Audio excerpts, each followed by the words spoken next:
Bonsoir, bienvenue à l'Atelier Librairie, le livre voyageur animé par Fabienne Roch et moi-même Bruno Lalonde. Nous sommes à Montréal le 3 février 2021. Alors, petite vidéo que je dédie à mon ami Robert Hébert, philosophe artisan, et qui a eu l'amabilité de m'écouter les 47 minutes de la vidéo d'hier. Et sur ma plateforme Facebook, il me gourmandait, n'est-ce pas, de, d'évoquer encore Houellebecq et surtout les, euh, les trois auteurs christiques. Bon, je vais répondre à ça un peu, Robert. D'abord, et Robert aussi me, m'interpellait sur la condition des écrivains québécois. Alors ce matin, quand j'ai lu ça, ça m'a turlupiné parce que, évidemment, la condition de, de l'écrivain québécois. Alors, esprit de bottine, nitote, un écrivain québécois. J'ai pris des notes, tenez, je vais m'en servir de mes notes, hein, pour une fois que j'en ai. Alors, qu'est-ce qu'un écrivain québécois? Un écrivain québécois, c'est l'impossibilité d'être un écrivain québécois et de continuer quand même d'être un écrivain québécois. Alors, c'est sûr, pour en revenir aux trois auteurs, Enel, Ray et Méronis, qui sont, il faut bien le dire, très, très inspirés par Heidegger, et Robert n'est pas... Je pense qu'il en est revenu des Heideggeriens, des épigones heideggeriens, sa propre philosophie, qui est une philosophie existentielle, à ras-le-sol, une philosophie qui tient à la fois du bricolage conceptuel, à la fois de la survie existentielle. Et on ne peut pas ne pas penser à Emerson, n'est-ce pas? Et on ne peut pas ne pas penser à Emerson. Et Emerson qui, lors de son fameux discours inaugural, en 1837, hein, date qui résonne quelque chose à nos oreilles, tensait les étudiants venus écouter son discours, leur disant grosso modo, arrêtez de vous réclamer des muses courtisanes de l'Europe. Cessez de penser que tout ce qui vient d'Europe est nécessairement mieux. En fait, c'était pas nécessairement mieux. Les États-Unis étaient devenus indépendants quelques 60-70 ans auparavant, et ils n'avaient pas encore vu naître sur leur sol euh, des penseurs, des poètes d'envergure, ce qu'ils ne manqueront pas de faire. Alors, Emerson a lâché son célèbre cri de guerre, repris dans un ouvrage qui s'appelle L'intellectuel américain, traduit au Québec aux éditions Loup de Gouttière, traduit par Sylvie Chaput, son célèbre texte, donc, de American Scholar. Alors, je pense que Robert, d'une certaine manière, peut-être qu'il s'en défendrait ici, reprend, parce que au Québec, la philosophie, c'est celle de le cri de guerre d'Emerson a été lancé en 1837. Le Québec, vu d'abord la difficulté de construire non pas un système, parce que bon, Emerson n'était pas un homme de système, mais la difficulté de, de penser hors à la fois du religieux, à la fois hors de la colonie, d'une certaine manière, était extrêmement problématique. Alors, Robert, en ce sens-là, c'est un véritable pionnier. Hier, à titre anecdotique, mais qui ne l'est peut-être pas tant que ça, je racontais à Fabienne, parce qu'hier, on a traversé la ville au milieu de la tempête, n'est-ce pas? Et Fabienne, qui vient du sud de la France, hein, c'est âpre, hein, c'est une beauté. La, la neige là, qui fouette le visage, la bourrasque. On n'est pas sur la côte d'Azur. Là. On est en terra incognita de neige. Là. Et Fabienne, je la regardais marcher. Elle s'était portée acquéreur de bottes fabriquées au Québec, d'inspiration autochtone. Et Martineau, si je ne m'abuse. Et je lui demandais comment elle se sentait. Et je lui disais que Robert aussi prenait plaisir à marcher comme ça dans la neige. Et quand il marchait, parce qu'on a partagé cette impression-là, tous les deux, de refaire les gestes, d'enjamber à nouveau, ou suivre à la trace, ou d'ouvrir le chemin de nos prédécesseurs, les coureurs de bois, que de habiller confortablement la mitaine, la tuque, les mitaines, on brave les éléments. Bon, on risque rien, on est dans une ville. Mais que ça réveillait des vieux combats. Là. Ça réveillait un rapport au corps, un rapport au froid qui était inscrit dans la mémoire de notre corps. Alors, c'est sûr, les billevesées heideggeriennes ne sont pas du goût de Robert Hébert. Robert Hébert, les grandes questions métaphysiques sont, au fond, des questions parfaitement ennuyeuses.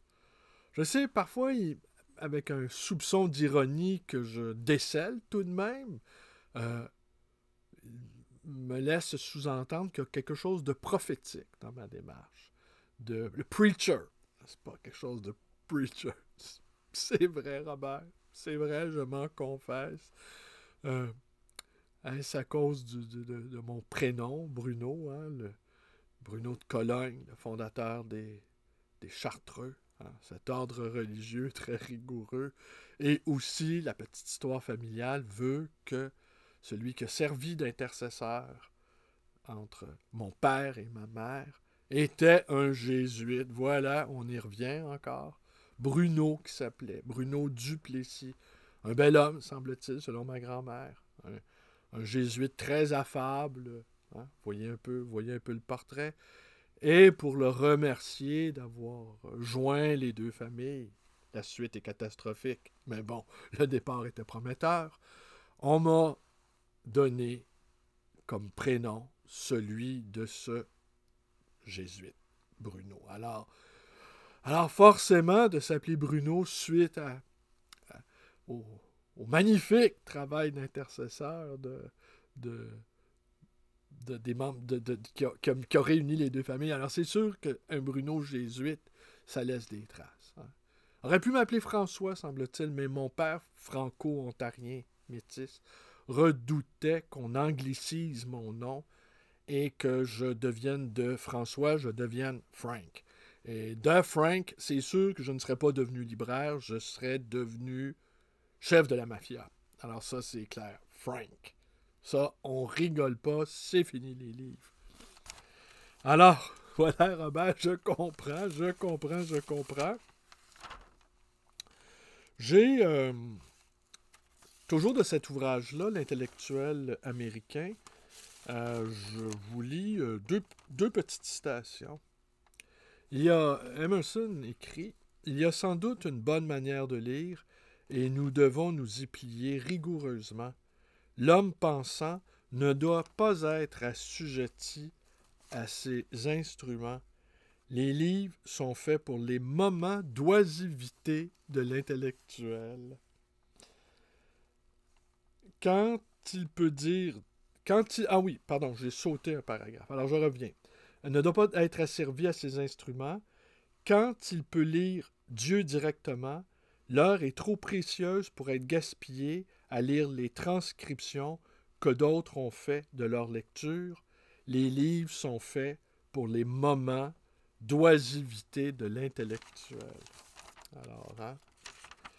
Et puis cette affaire-là d'Emerson, donc, qui a en quelque sorte fondé la philosophie américaine. Emerson, qui était lu par Nietzsche, si ma mémoire est bonne, le gai savoir lui est dédicacé. Il faudrait vérifier, il y a des érudits dans la salle, je le sais. Ah oui, puis Robert, il dit que oui, je suis un bon prof. Ah, mais un bon prof? Je pense au fond, d'abord, je suis pas un prof, d'accord? Et ce que j'ai toujours voulu montrer dans ces vidéos-là, c'est la folie d'un lecteur, la folie d'un fou de livres. Hein?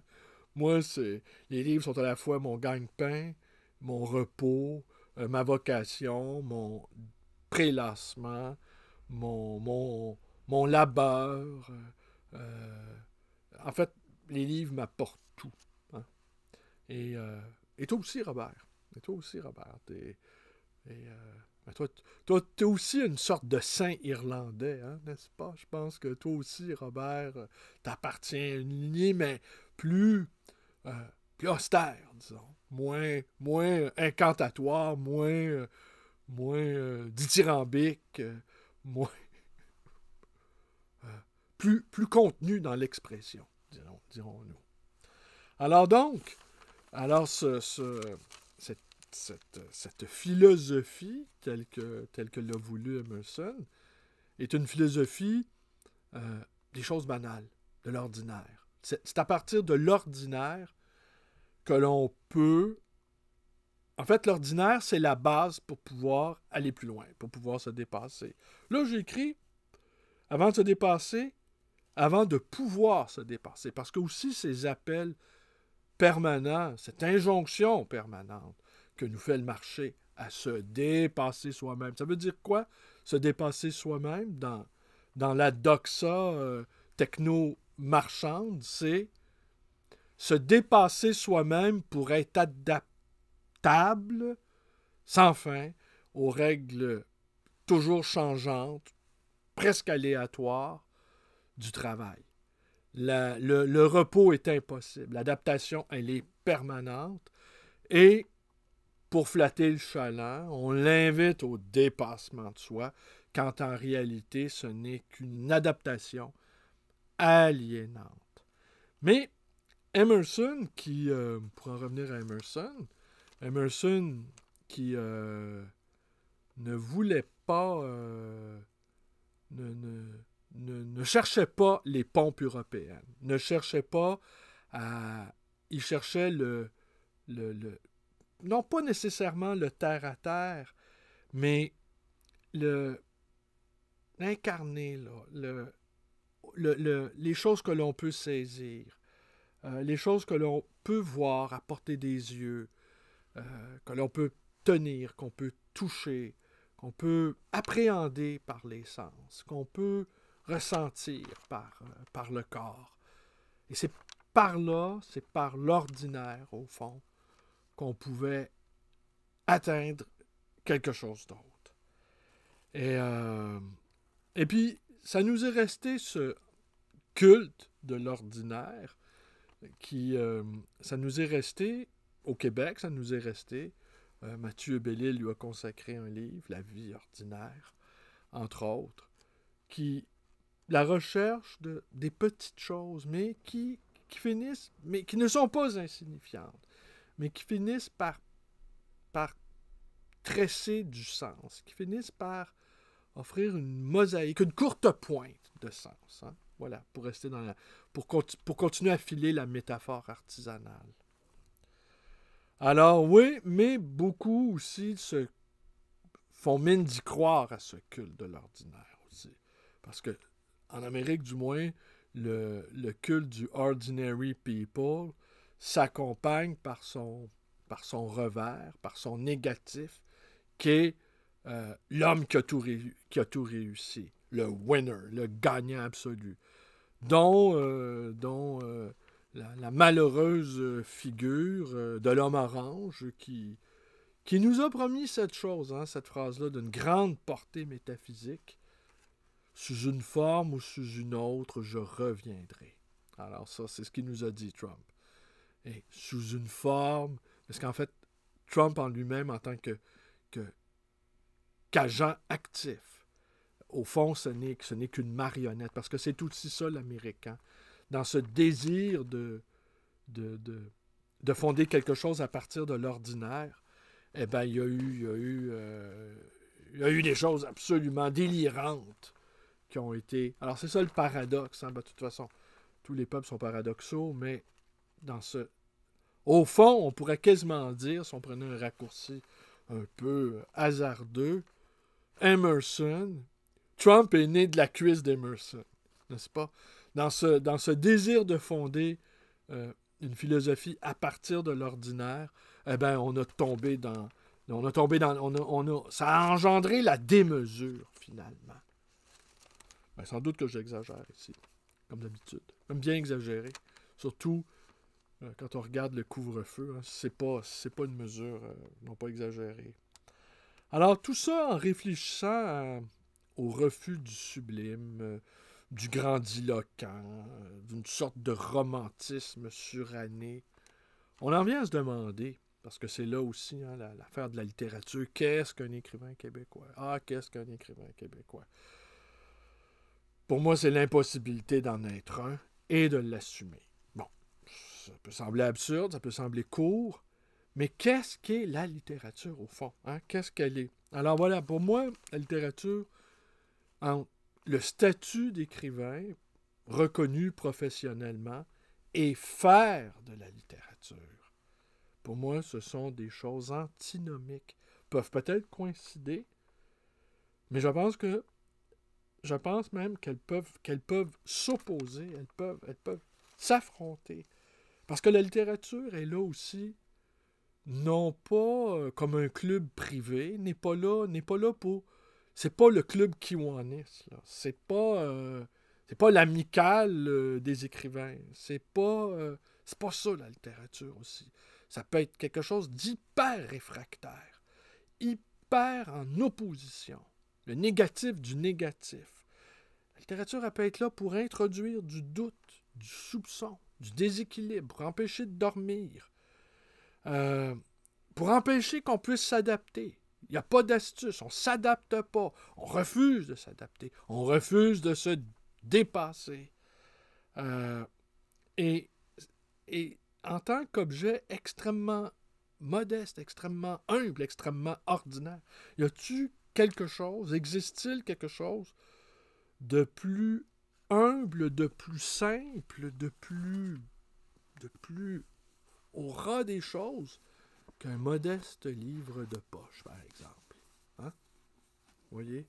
Celui-ci, tenez. Robert, pas de commentaire. Résurrection de Tolstoï. C'est un pur hasard. Alors, Résurrection de Tolstoï. Hein? Vous voyez? C'est quoi? Des pages jaunies. Un livre qui tient encore, qui a été imprimé en quelle année? Je vais vous dire ça. Début des années 60, sans doute. Ce qui est quand même assez incroyable qu'on puisse vendre. Je vois pas la date d'impression. Ce que vous voyez, c'est les éditions Marabout. Hein? Les éditions Marabout.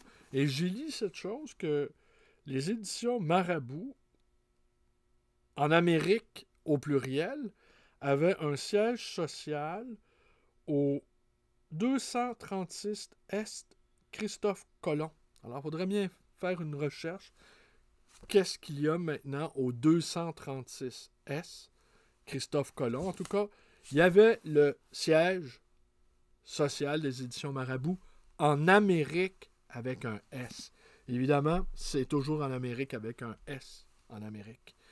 Et donc, un objet aussi humble que je propose à la vente, combien j'en demande? 6 $. Bon, 6 $. C'est pas grand-chose. Qu'un objet aussi humble aussi fragile, aussi... Et puis c'est assez étonnant quand même parce que 60 ans plus tard, il y a encore des types qui le proposent et, et que je vais le vendre, je le sais, parce que Tolstoï s'est toujours demandé, Tolstoï et Dostoïevski renouvellent toujours leur lectorat. C'est quand même assez inimaginable qu'un objet aussi humble puisse semer autant de troubles, autant de désarroi, autant de capacité à provoquer des incendies. J'ai écrit ici, pour une bouchée de pain, la littérature provoque des incendies dans l'imaginaire. Et elle nous sort également de l'hypnose collective. Voilà. Alors le lecteur qui se met en retrait ne fait pas que lire. Se mettre en retrait peut devenir un acte politique extrême. Autre chose aussi que l'amicale des militants, par exemple, qui se réunissent. Vous savez, je ne parlerai pas de mon expérience de militantisme.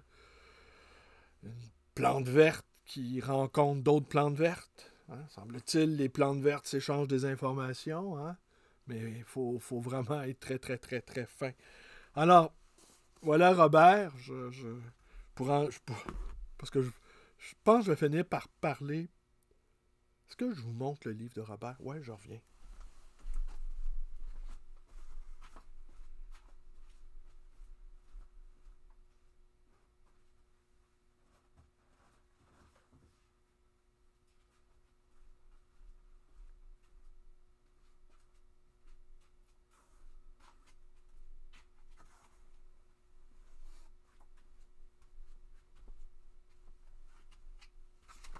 Alors voilà, c'est Coulisses, publié à l'enseigne de ma maison d'édition. Petite maison d'édition, la compagnie à numéro. Petite maison d'édition qui n'est pas distribuée. L'ouvrage est disponible seulement au port de tête aussi. Et peut-être chez mon ami, là, à la librairie du quartier à Québec. Là, je vais sans doute lui parler. Si Christophe t'écoute cette vidéo-là, je te ferai parvenir 2 ou 3 exemplaires que tu proposeras à la vente dans ta librairie. Alors forcément, là, ce n'est ma petite maison d'édition qui publie des titres de manière très, très, très, très aléatoire et de temps à autre, quoi, ne risque pas la faillite. Bon, ça, il faut quand même le dire. C'est une opération financière de peu de coûts et peu risquée. Mais de faire naître des objets, un autre objet tout à fait humble, hein, quelques feuilles imprimées. Mais je vais encore vous faire le coup. Finalement, j'aurais trouvé le moyen cette fois-ci de même pas vous parler de tout est accompli. Décidément. Mais je vais vous inviter quand même à vous porter acquéreur de Coulisses de Robert Hébert. Et je vais vous lire un petit passage qui est tiré de son texte Recoin de l'œil, publié une première fois dans le numéro 1 de la revue, la compagnie à numéro, intitulé C'est ça qui est ça. Hein? Ça, c'est vraiment... C'est ça qui est ça. C'est une phrase impossible à comprendre pour un Français parce que ça ne se dit pas. Mais c'est ça qui est ça. Quand un Québécois dit « Bon, c'est ça qui est ça », ça veut dire « J'ai dit ce que j'avais à dire, je n'en dirai pas davantage. » Ou encore « Faut accepter ce qui est. » Ou pour ceux qui ont lu les Astérix, « Aléa jacta est. » Hein? Ou encore tout est accompli. C'est ça qui est ça. Alors, c'est une sorte d'acceptation du fatum, du destin. Une sorte de c'est de même, puis c'est comme ça. Alors, je vais en bas de l'écran, il y avait Léon, comment il s'appelait, donc le nom m'échappe. Il avait fait une chanson qui s'appelait c'est ça qui est ça. C'est un type qui parle au téléphone, Ouais, puis il raconte un peu sa vie, une vie vaguement ordinaire, très ordinaire. Hein? Je suis un chanteur ordinaire. Probablement, Charlebois a dû lire Emerson aussi. Euh, et pas à la fin, puis il répète ça. Ouais, ben, ok, ben, c'est ça qui est ça. Alors donc, du recoin de l'œil, bien qu'il n'y ait jamais de retour ces lieux mêmes de son passé, ni de retrouvailles dans l'ordre du désir humain, j'ai voulu m'installer dans mon quartier d'enfance et de jeunesse, après avoir vécu dans une sorte d'exil volontaire à la campagne. Vastitude des champs de maïs. Depuis juillet 1996, j'habite sur l'avenue de Gaspé, un peu au nord de Gounod. Dans ce quartier Villeray-Ouest, que j'ai sillonné... Ah non, non, non, c'est pas ça que je voulais vous lire. Je vous ai lu le début, mais c'est pas ça que je vais vous lire. Mais je finis quand même la phrase. Que j'ai sillonné au soleil ou sous la pluie, redécouvert en vélo, combien de fois n'ai-je pas articulé une litanie de chiffres, presque musicale, un ostinato, car tout ici commence avec les chiffres. 82-44 Boyer, où la famille a déménagé au milieu du siècle, 83-76 Boyer, 84-28 de Châteaubriand, où mon père est mort en 1967, lieu que j'ai quitté en 1968 pour un long séjour en Europe, 84-69 de Châteaubriand et 82-38 Boyer, où ma mère a vécu seule. Robert a déjà rencontré Sioran. N'en dis pas davantage. Sioran et les cocos de Pâques. Voilà, ne pas modérer ses transports. Voilà un sous-titre qui me convient parfaitement. Et je pense, ça va être le titre de la vidéo de ce soir, ne pas modérer ses transports. Il est toujours dangereux de plonger dans ces archives parce que dans un méli-mélo plutôt nébuleux, on trouve soudain des objets précis qui laissent bouche bée.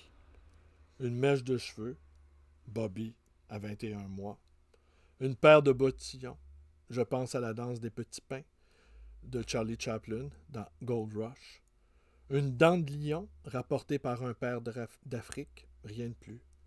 Seul témoin d'une activité consciente, une collection de correspondances d'autobus conservées dans un étui à lunettes, mon plus ancien projet collectif.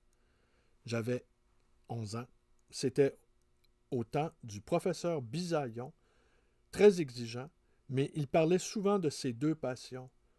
Oiseau et monteur de voiture, il possédait une DKW. J'avais proposé à Piero Verretta et au Gros Filion de ramasser les transferts d'autobus. Audacieux projet impensable, avant moi, Bobby. Sans plan, chacun au gré des déplacements de ses parents ou de ses initiatives, évitant parfois de payer, expliquant au chauffeur mon projet, cueillant glorieusement sous les bancs d'autobus ou près des stands d'attente, correspondances jetées, pliées, frottées, salies. Le plus magique, le tramway Mellon 24 à travers la campagne ondulante vers Huntsic et le bus Sainte-Catherine au centre-ville. Néons entassés, vitrines de magasins, odeur, exotique atmosphère. Le trio se rencontrait dans l'escalier du balcon arrière. On échangeait comme avec les cartes de hockey. Je ne sais pas si la chose préfigure les conditions du voyage lectoriel. Curiosité en manque, déplacement, réseau infini, etc. 15 ans plus tard, alors que j'étais obsédé par la métaphore optique physique de la réflexion en histoire de la philosophie, je lis un jour à Athènes le mot métaphora sur un triporteur. La métaphore transporte en grec. Illumination. Et soudain, j'ai pensé à ma collection d'enfants. Les souvenirs font boule de neige, mais on ne sait jamais vers quelle destination. On ne peut poinçonner le récit mémoriel. Vivre, penser, c'est peut-être épuiser les transports en commun, et chaque philosophie écrite trouve son équilibre sur une petite série de métaphores. C'est pas beau, ça? Hein? Alors voilà. Voilà. Alors ce soir, je ne vous parlerai pas de Tout est accompli, mais demain, fallait que je donne la réplique à mon ami Robert. Mais je te comprends, Robert, d'une certaine manière. Tu es là tu es épuisé, tu es fatigué de ces grands horizons métaphysiques qui, au fond, nous dissimulent le réel généreux qui s'offre à nous. Hein. Le réel qui se dévoile comme ça dans sa densité, dans son chatoiement, dans sa poésie. Toute simple, toute nue. C'est tout pour ce soir. Je vous remercie d'être avec moi. Portez-vous bien. Et à demain pour C'est ça qui est ça. Merci. Bonsoir.